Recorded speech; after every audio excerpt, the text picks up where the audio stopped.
Samou, bonjour. Bonjour Igor. Vous êtes à Abidjan et vous avez des questions à nous poser.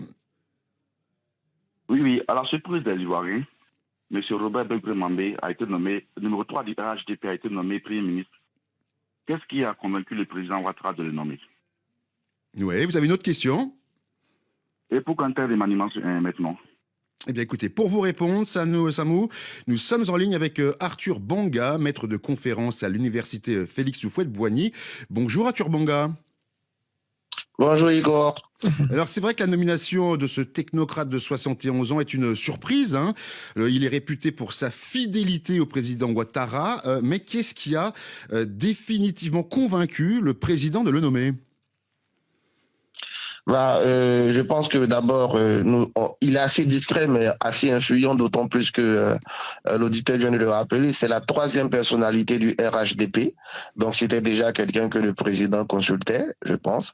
Et puis, il a montré une grande maîtrise lors de son précédent mandat de ministre gouverneur du district d'Abidjan.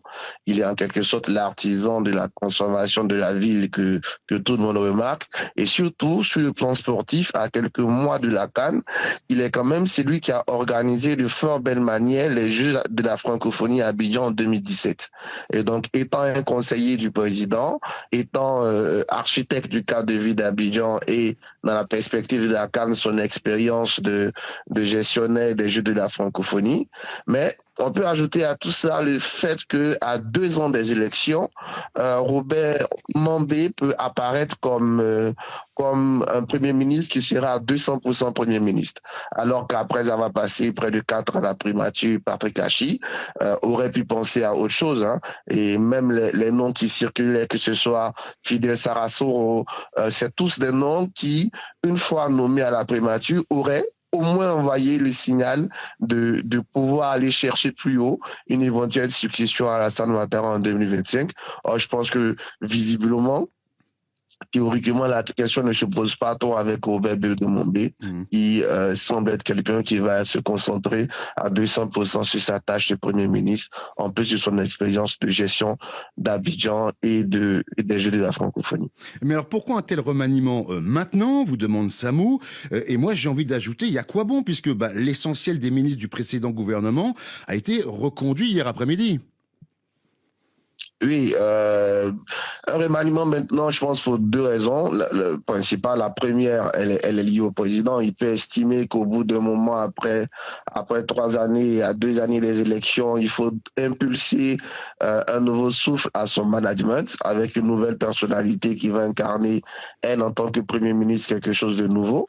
Et puis, n'oublions pas quand même qu'on sort de la dernière élection, les élections locales qui ont eu lieu, qui, quelques jours après, ont connu le drame, un peu l'humiliation de l'inondation au stade Ebempe qui a interrompu le match entre la Côte d'Ivoire et le Mali, alors que la Coupe d'Afrique des Nations est pour Alassane Ouattara un événement à ne pas manquer, un événement qui pourra rehausser à la fois l'image de son pays et son image personnelle. Donc, à 2 ans après une élection, à la suite d'un événement comme ça, Alassane Ouattara s'est sans doute dit qu'il fallait insuffler quelque chose de nouveau, au moins avec la personnalité qui allait incarner cette primature-là.